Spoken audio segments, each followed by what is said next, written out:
आरंभ किया जाए कुलदीप सेंगर वाले इशू से।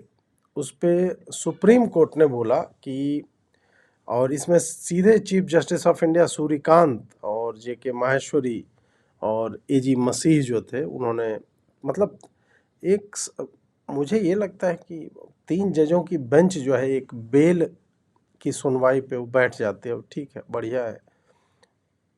इन्होंने बोला कि हमें लग रहा है कि इसमें कई महत्वपूर्ण प्रश्न हैं जो विधि व्यवस्था से जुड़े हुए हैं, नोटिस इशू किया जाए। सामान्य तौर पे कोई भी कन्विक्ट या अंडर ट्रायल जो होता है उसे बेल पे जो है ट्रायल कोर्ट या हाई कोर्ट के ऑर्डर पे हम वो दे देते हैं, लेकिन वैसे ऑर्डर इस कोर्ट के द्वारा बिना उस व्यक्ति को सुने निरस्त नहीं होने चाहिए। हालांकि रिस्पोंडेंट जो कन्विक्टेड है और सेंटेंस्ड है दूसरे केस में, ठीक है, तो इस कारण से वो कस्टडी में है, इसलिए हम अभी जो ये ऑर्डर आया है उसे हम स्टे कर रहे हैं। रिस्पोंडेंट जो है उसे कस्टडी से नहीं छोड़ा जा सकता है और विक्टिम जो है उसे एक राइट है अलग तरह से वो एक मतलब पिटीशन जो है वो फाइल करे, और उसे इस कोर्ट की लिबर्टी नहीं चाहिए। उसे लगता है कि फ्री लीगल एड है तो सुप्रीम कोर्ट की कमेटी उसे फ्री लीगल एड भी देगी और वो जो है अपना अपील अपने काउंसिल के थ्रू फाइल कर सकती है। तो ये एक आया है। अब देखिए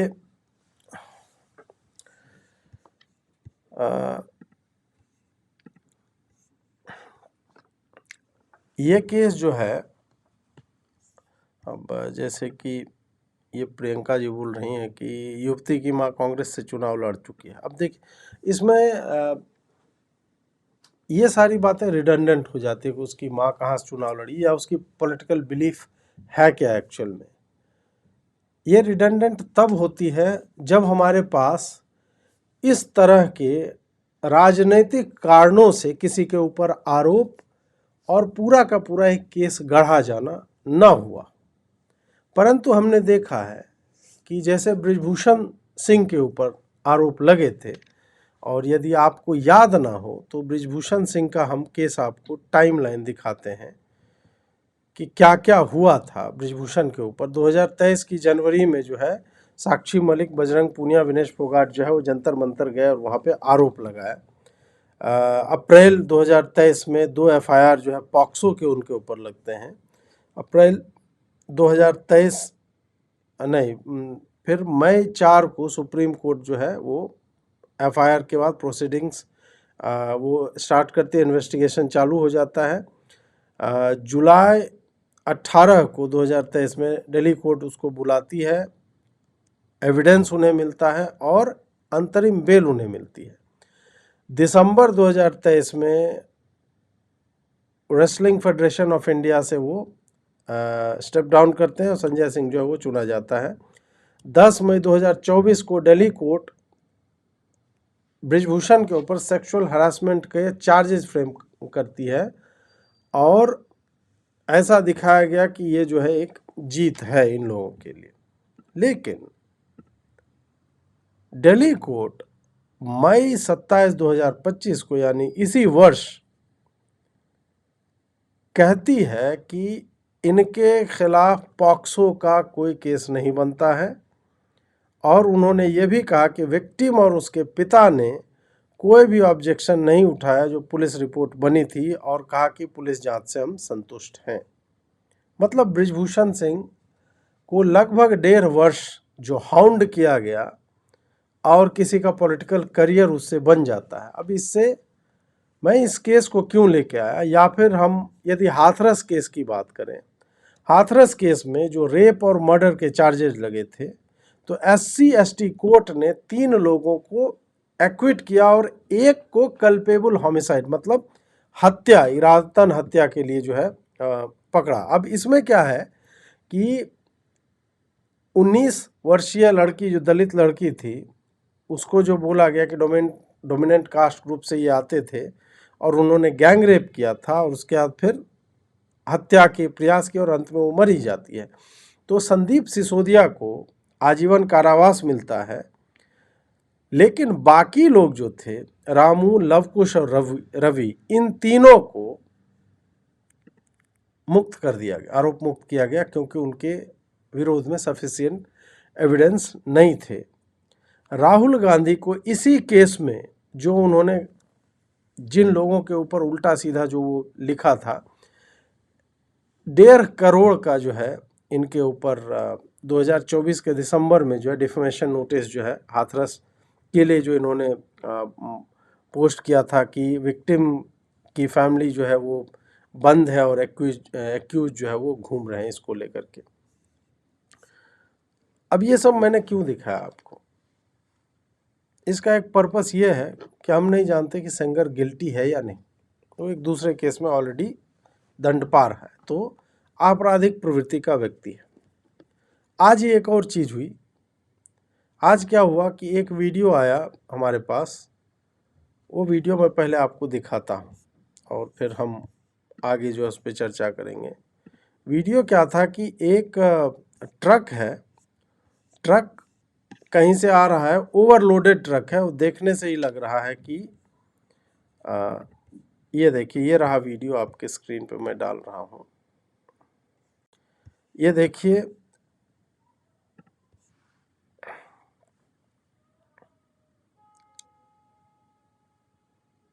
ये बोलेरो आती है, ऑलमोस्ट रुक जाती है, बिना इंडिकेटर दिए, बिना साइड मिरर चेक किए मुड़ती है। उसको बचाने के चक्कर में एक ओवरलोडेड ट्रक भूसे से भरा हुआ है, वो गिरता है और फिर ड्राइवर की मृत्यु हो जाती है।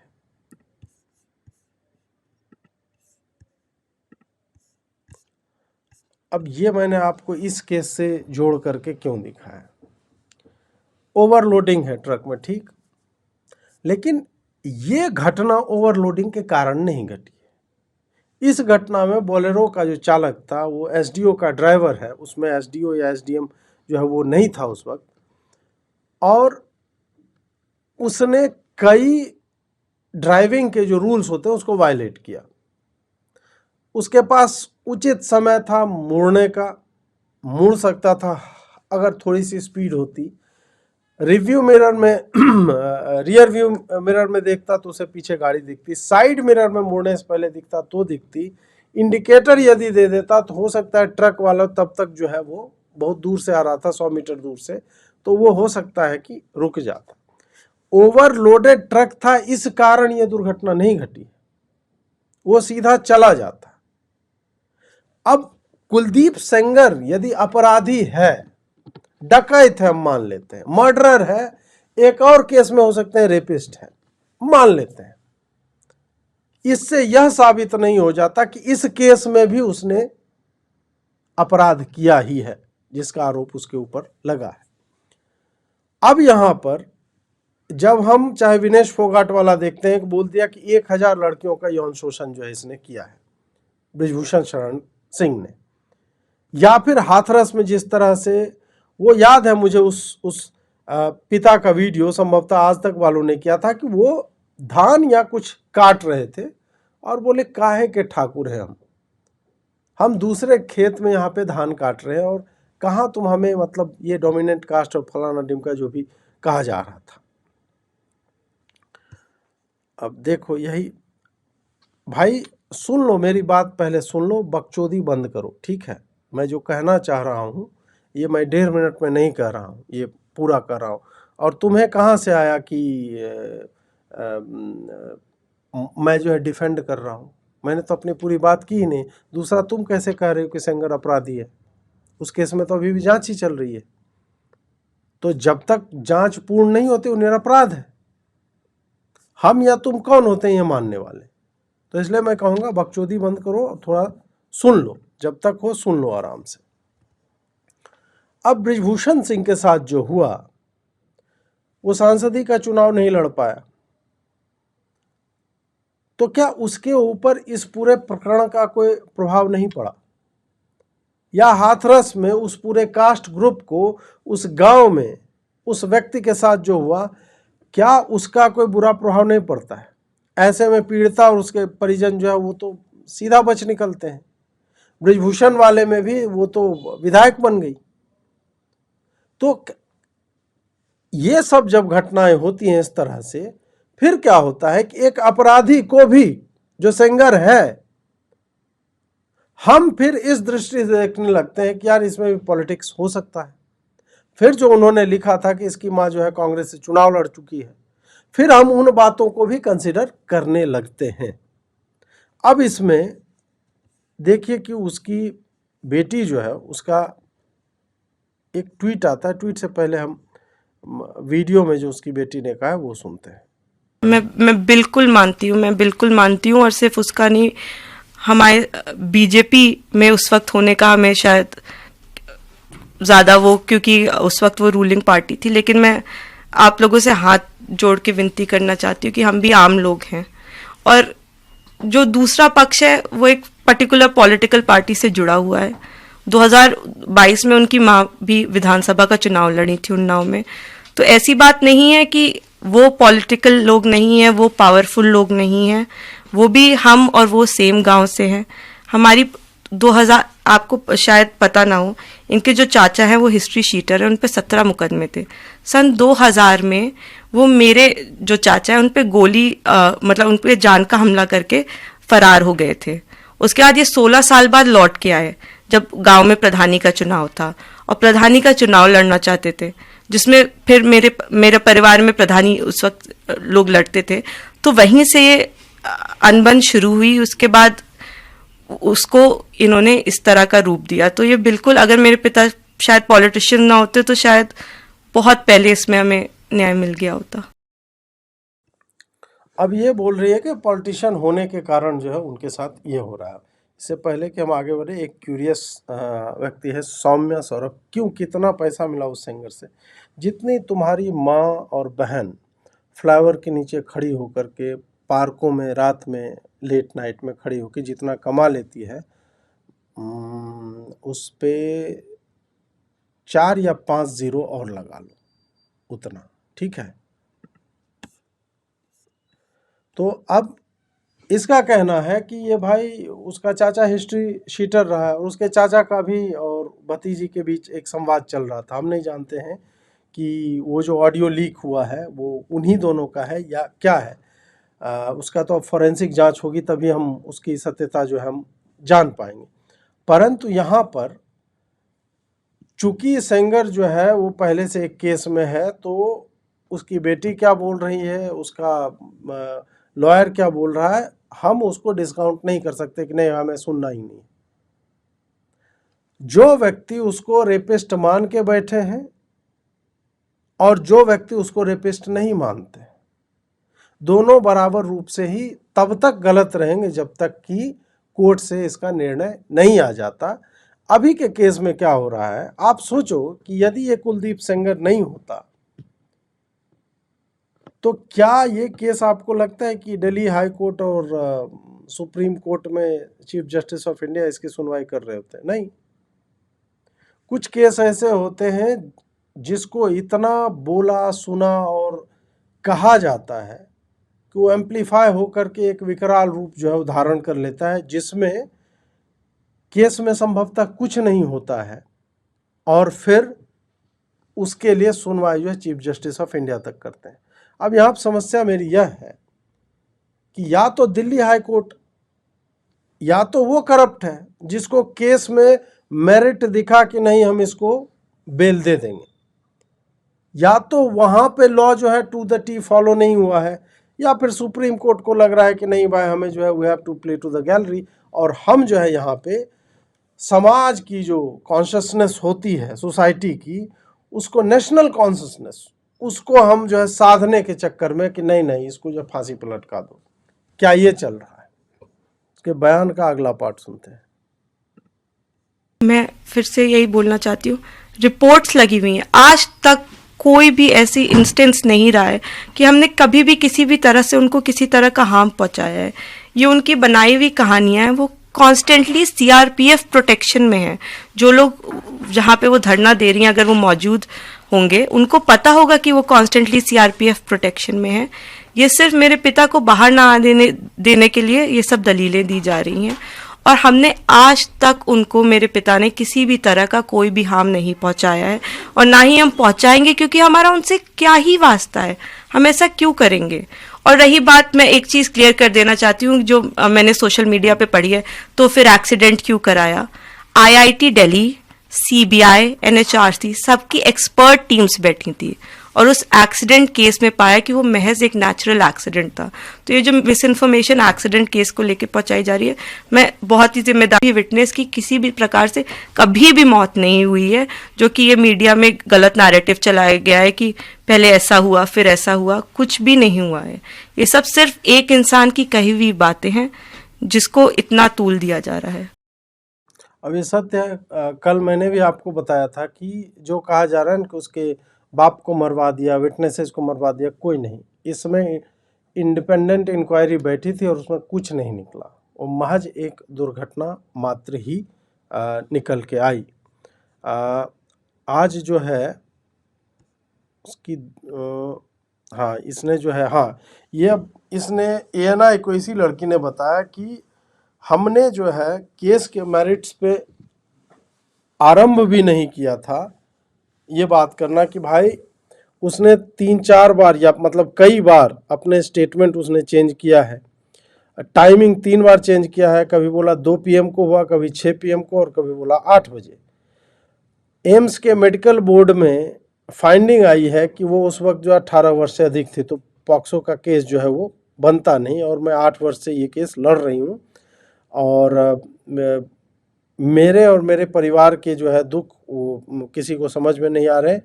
हमारी इज्जत चली गई, हमारी शांति चली गई, fundamental right to be heard ये भी चला गया, फिर भी हमें न्याय की आशा है और मीडिया से हमें यह है कि मिस इन्फॉर्मेशन ना फैलाए।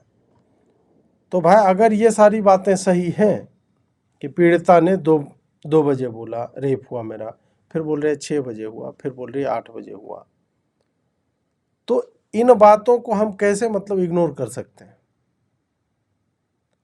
और जो लोग ये एज्यूम कर रहे हैं कि सेंगर जो है भाजपा का इसलिए बचाया जा रहा है, सेंगर तो किसका नहीं है। 1990 में के दशक में कांग्रेस में था ये, 2002 में ये जो है उन्नाव से जीतता है बसपा के टिकट पे, पहली बार बसपा वहाँ जीतती है। फिर जो है एंटी पार्टी एक्टिविटी करते हुए वो जो है समाजवादी पार्टी में जाता है, वहाँ से भी विधायक बनता है वो। उसके बाद फिर 2015 में उसकी पत्नी संगीता जो है डिस्ट्रिक्ट पंचायत चीफ जीती है और इंडिपेंडेंट समाजवादी पार्टी के अगेंस्ट। उसके बाद फिर क्या हुआ कि पार्टी से वो निकल जाता है, फिर 2017 में भाजपा में जाता है, वहाँ से भी वो बंगेर माओ सीट जो है वहाँ से पहली बार जीतता है, भाजपा ने वहाँ से कभी नहीं जीता था। और उसके बाद 2007 से 12 में मतलब सेम सीट पे वो था ही, फिर 4 बार वो उन्नाव से अलग अलग पार्टी के टिकट पे जो है वो खड़ा हुआ है, हर बार जीता है। तो ये भाजपा का कैसे हो जाता है, ये बसपा का कैसे नहीं है, ये सपा का कैसे नहीं है और ये कांग्रेस का कैसे नहीं है, क्योंकि लास्ट में भाजपा का था और आपकी राजनीति वो सूट करती है, इस कारण से वो भाजपा ही हो जाता है। यदि, और मैं यह भी जानता हूँ सपा वाला अयोध्या से 2 रेप की खबरें जो है आई थी, उसका क्या हुआ याद भी है किसी को? ये तो ये जो है क्या नाम है अयोध्या का MP अवधेश, उसके जानकारी में था ना कोई सपा का कोई मुसलमान था जिसने रेप किया था, कुछ आरोप उस पर लगा था, क्या हुआ उसका आपको याद भी है? नहीं याद होगा। ये जो है ये सेंगर कोई बढ़िया आदमी नहीं है, let's be clear on that. क्योंकि भारतीय राजनीति में सेंगर की तरह के लोग या अनंत सिंह के टाइप के लोग, ये लोग किसी भी पार्टी से खड़े होते हैं तो चुनाव जीतते हैं। ऐसा नहीं कि उनमें क्वालिटी है कुछ, नहीं। माफिया का यही होता है कि अतीक अहमद किसी भी पार्टी में जाए वो वहां से चुनाव जीतेगा, तो उसकी आइडियोलॉजी कुछ भी नहीं है, उसको पावर में रहना है और वो जानता है चुनाव कैसे जीते जाते हैं, इस कारण से। तो सेंगर को मैं वो एक अपराध में यदि जेल में है और मैं न्याय व्यवस्था के ही हिसाब से चलूं तो वो कोई बढ़िया आदमी नहीं, ये कहने में कोई गुरेज नहीं है। लेकिन चूंकि वो एक मान लीजिए मर्डरर है, तो क्या वो रेपिस्ट भी हो जाता है? हो सकता है नहीं हो।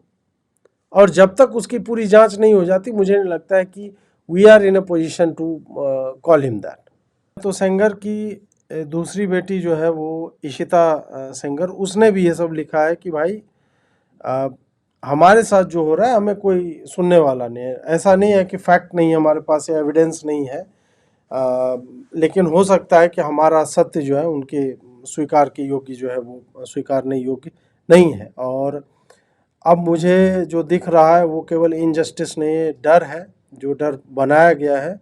और ये डर इतना बड़ा कर दिया गया कि जज, पत्रकार, इंस्टीट्यूशंस और ऑर्डिनरी सिटीजन जो है सब के सब चुप हो गए हैं। और ये इस तरह से किया गया है कि कोई भी हमारी बात सुनने को तैयार नहीं है, और कोई ये नहीं कहना चाह रहा है कि हम फैक्ट पे बात करें। और ये सत्य है कि अभी जो मैं बोल रहा हूँ, मैं दोनों पक्ष की बात कर रहा हूँ, फिर भी आप देख लीजिए कि किस तरह से मेरी बातों को या तो ट्विस्ट किया जा रहा है या फिर इस तरह से दिखाया जा रहा है कि मैं उसका पक्ष ले रहा हूँ। नहीं,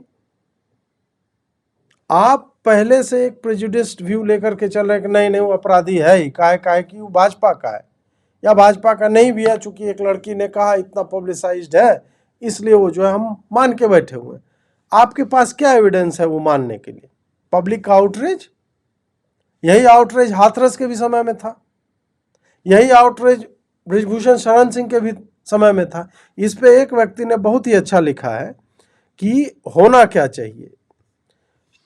ये लिख रहे हैं कि वैसे तो मुझे भारतीय न्यायतंत्र पर रत्ती भर भी भरोसा नहीं है, किंतु घड़ी आ गई है कि न्यायतंत्र को अपनी गरिमा बनाए रखने के लिए कुछ कठोर निर्णय लेने होंगे। उन्नाव मामले में जांच सुप्रीम कोर्ट के गाइडेंस में होनी चाहिए, सुनवाई अगर खुले कोर्ट में हो तो और बेहतर है।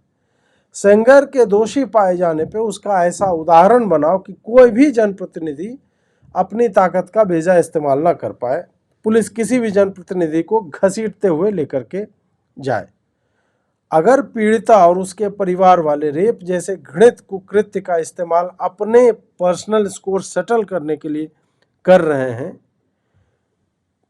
फर्जी रेप का आरोप लगाया हो, तो इस स्थिति में भी न्यायपालिका उसको कठोर दंड दे। लड़की सहित उसके पूरे परिवार को कम से कम 15 वर्ष की कठोरतम कारावास होनी चाहिए। रेप जैसी घटनाओं पर अपनी राजनीति चमकाने वाले एनजीओ, गैर सामाजिक तत्वों पर भी कार्रवाई होनी चाहिए। टीआरपी के लिए मीडिया में चल रहे कंगारू कोर्ट पे भी कार्रवाई होनी चाहिए। मीडिया ने मजाक बना रखा। एग्जैक्टली मैं भी यही कह रहा हूँ। क्या होता है कि जब भी इस तरह के विषय आते हैं, ऐसे विषयों में हमने सदैव ही देखा है कि जब वो निर्णय पलट जाता है, जब एविडेंस नहीं मिलता है, जब पॉक्सो का एविडेंस नहीं मिलता है, तब उसकी कोई खोज खबर नहीं ली जाती है कि भाई उसका क्या हुआ। और इंडिया में इस तरह का लॉ भी नहीं है कि स्टेट जो है ऐसे लोगों को फाइनेंशियली कंपनसेट करे। विदेशों में होता है, यदि किसी व्यक्ति को अकारण जेल में डाला गया है या एविडेंस नए आए जिससे प्रूव होता है कि वो निर्दोष है, तो उसको भाई वो करोड़ों रुपए दिए जाते हैं स्टेट के द्वारा मुआवजे के रूप में कि हमने आपके जीवन के इतने समय जो है बर्बाद किए। सेंगर अपराधी है तो गैंग रेप का जो भी दंड है वो मिलना चाहिए। और यदि वो अपराधी नहीं है, इस लड़की ने यदि जानबूझ करके ये किया है, तो इसके ऊपर भी केस चलना चाहिए, इसको भी दंड मिलना ही चाहिए। मेरा मतलब इसमें स्पष्ट मत यही है, क्योंकि हमने देखा है इस तरह के केस जो है पब्लिसिटी बहुत ज़्यादा होती है तो हम और आप ही जज बन के घूमने लगते हैं। तो ऐसा करने से हमें बचना चाहिए।